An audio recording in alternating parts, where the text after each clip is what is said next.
जय माता दी। आप सभी भक्तों को प्रणाम, मेरा नमस्कार। आज हम तीसरा अध्याय पढ़ेंगे। आज माता चंद्रघंटा की पूजा है। द्वितीय अध्याय में हमने देवताओं के तेज से देवी का प्रादुर्भाव और महिषासुर की सेना का वध ये पढ़ा। अब आज हम तीसरे अध्याय का वर्णन करते हैं। बोलो श्री चंद्रघंटा माता की जय। तो श्री जगदम्बा के श्री अंगों की कांति उदय काल के सहस्त्रों सूर्य के समान है। वे लाल रंग की रेशमी साड़ी पहने हुए हैं। उनके गले में मुंडमाला शोभा पा रही है। दोनों स्तनों पर रक्त चंदन का लेप लगा है। वे अपने कर कमलों में जप मालिका, विद्या और अभय तथा वर नामक मुद्राएं धारण करती हैं। 3 नेत्रों से सुशोभित मुखारविंद की बड़ी शोभा हो रही है। उनके मस्तक पर चंद्रमा के साथ ही रत्न में मुकुट बंधा है तथा वे कमल के आसन पर विराजमान है। ऐसी देवी को मैं भक्तिपूर्वक प्रणाम करता हूँ। तो ऋषि कहते हैं, दैत्यों की सेना को इस प्रकार तहस नहस होते हुए देखकर महादैत्य सेनापति चिक्षुर क्रोध में भरकर अंबिका देवी से युद्ध करने के लिए आगे बढ़ा। वह असुर रणभूमि में देवी के ऊपर इस प्रकार बाणों की वर्षा करने लगा जैसे बादल मेरुगिरी के शिखर पर पानी की धार बरसा रहा हो। तब देवी ने अपने बाणों से उसके बाण समूह को अनायास ही काटकर उसके घोड़ों और सारथी को भी मार डाला। साथ ही उसके धनुष तथा अत्यंत ऊंची ध्वजा को भी तत्काल ही काट गिराया। धनुष कट जाने पर उसके अंगों को अपने बाणों से बींध डाला और धनुष, रथ, घोड़े और सारथी के नष्ट हो जाने पर वह असुर ढाल और तलवार लेकर देवी की ओर दौड़ा। उसने तीखी धार वाली तलवार से सिंह के मस्तक पर चोट करके देवी की भी बाईं भुजा में बड़े वेग से प्रहार किया। राजन, देवी की बाह पर पहुंचते ही वह तलवार टूट गई। फिर तो क्रोध में लाल आंखें करके उस राक्षस ने शूल हाथ में लिया और उसे उस महादैत्य ने भगवती भद्रकाली के ऊपर चलाया। वह शूल आकाश में गिरते हुए सूर्यमंडल की भांति अपने तेज से प्रज्वलित होने लगा। उस शूल को अपनी ओर आते हुए देखकर देवी ने भी शूल का प्रहार किया। उससे राक्षस के शूल के टुकड़े टुकड़े हो गए। साथ ही महादैत्य चिक्षुर की धज्जियां उड़ गई और वह प्राणों से हाथ धो बैठा। महिषासुर के सेनापति उस पराक्रमी चिक्षुर के मारे जाने पर देवताओं को पीड़ा देने वाला चामर हाथी पर चढ़कर आया। उसने भी देवी के ऊपर शक्ति का प्रहार किया, किंतु जगदम्बा ने उसे अपने हुंकार से ही आहत एवं निष्प्रभ करके तत्काल पृथ्वी पर गिरा दिया। शक्ति टूटकर गिरी हुई देख चामर को बड़ा क्रोध हुआ। अब उसने शूल चलाया, किंतु देवी ने उसे भी अपने बाणों द्वारा काट डाला। इतने में ही देवी का सिंह उछलकर हाथी के मस्तक पर चढ़ बैठा और उस दैत्य के साथ खूब जोर लगाकर बाहुयुद्ध करने लगा। वे दोनों लड़ते लड़ते हाथी से पृथ्वी पर आ गए और अत्यंत क्रोध में भरकर एक दूसरे पर बड़े भयंकर प्रहार करते हुए लड़ने लगे। तदंतर सिंह ने बड़े वेग से आकाश की ओर उछला और उधर से गिरते समय उसने पंजों की मार से चामर का सिर धड़ से ही अलग कर दिया।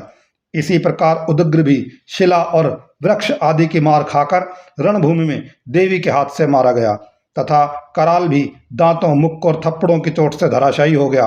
क्रोध में भरी हुई देवी ने गदा की चोट से उद्धत का कचुमर निकाल दिया। भिंदीपाल से वाशकल को तथा बाणों से ताम्र और अंधक को मौत के घाट उतार दिया। 3 नेत्रों वाली परमेश्वरी ने त्रिशूल से उग्रास्य, उग्रवीर्य तथा महाहनु नामक दैत्य को मार डाला। तलवार की चोट से विडाल के मस्तक को धड़ से अलग कर काट गिराया और दुर्धर और दुर्मुख इन दोनों को भी अपने बाणों से यमलोक भेज दिया। इस प्रकार अपनी सेना का संहार होता देखकर महिषासुर ने भैंसे का रूप धारण करके देवी के गणों को त्रास देना आरंभ कर दिया। किन्हीं को थूथुन की मार से, किन्हीं के ऊपर खुरों का प्रहार करके, किन्हीं को पूंछ से चोट पहुंचाकर और कुछ को सींगों से विदीर्ण करके, कुछ गणों को वेग से, किन्हीं को सिंहनाद से, कुछ को चक्कर देकर और कितनों को निश्वास वायु के झोंके से धराशायी कर दिया। इस प्रकार गणों की सेना को गिराकर वह असुर महादेवी के सिंह को मारने के लिए झपटा। इससे जगदम्बा को बड़ा क्रोध हुआ। उधर पराक्रमी महिषासुर भी क्रोध में भरकर धरती को खुरों से खोदने लगा तथा अपने सींगों से ऊंचे ऊंचे पर्वतों को उठाकर फेंकने और गर्जने लगा। उसके वेग से चक्कर देने के कारण पृथ्वी क्षुब्ध होकर फटने लगी और उसकी पूंछ से टकराकर समुद्र सब ओर से धरती को डुबोने लगा। हिलते हुए सींगों के आघात से विदीर्ण होकर बादलों के टुकड़े टुकड़े हो गए। उसके श्वास की प्रचंड वायु के वेग से उड़े हुए सैकड़ों पर्वत आकाश से गिरने लगे। इस प्रकार क्रोध में भरे हुए उस महादैत्य को अपनी ओर आते देख चंडिका ने उसका वध करने के लिए महान क्रोध किया। उन्होंने पाश फेंककर उस महान असुर को बांध दिया और इस महासंग्राम में बंध जाने पर उसने भैंसे का रूप धारण त्याग दिया और तत्काल सिंह के रूप में वह प्रकट हो गया।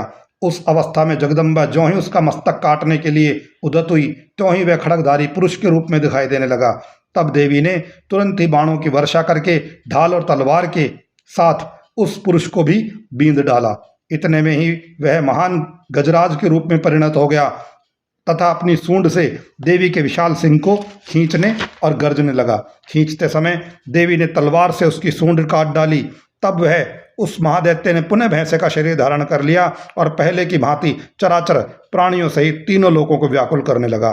तब क्रोध में भरी हुई जगदम्बा चंडिका बारंबार उत्तम मधु का पान करने और आंखें लाल करके हंसने लगी। भक्तों, ये जो मैं पाठ पढ़ रहा हूं ना, इस पाठ को आप चित्रित करके अपने मन में देखो तो लगता है कि कितना जबरदस्त और कितना घमासान युद्ध हुआ होगा माता में और दैत्यों में। अब माता बारंबार उत्तम मधु का पान करने और लाल आंखें करके हंसने लगी और उधर वह बल और पराक्रम के मद में उन्मत्त हुआ राक्षस गर्जने लगा और अपने सींगों से चंडी के ऊपर पर्वतों को फेंकने लगा। उस समय देवी अपने बाणों के समूह से उसके फेंके हुए पर्वतों को चूर्ण करती हुई बोली और बोलते समय उनका मुख मधु के मद से लाल हो रहा था और वाणी लड़खड़ा रही थी। देवी ने कहा, ओ मूढ़, मैं जब तक मधु पीती हूँ तब तक तू क्षण भर के लिए खूब गर्ज ले।